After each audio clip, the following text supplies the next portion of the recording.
నీరులేని చేపల్లే తారలేని నింగల్లే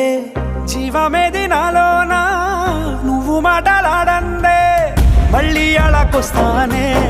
కాళ్ళ ఏళ్ళ పడతానే లెంపలేసుకుంటానే ఇంక నిన్ను ఇడిపోనే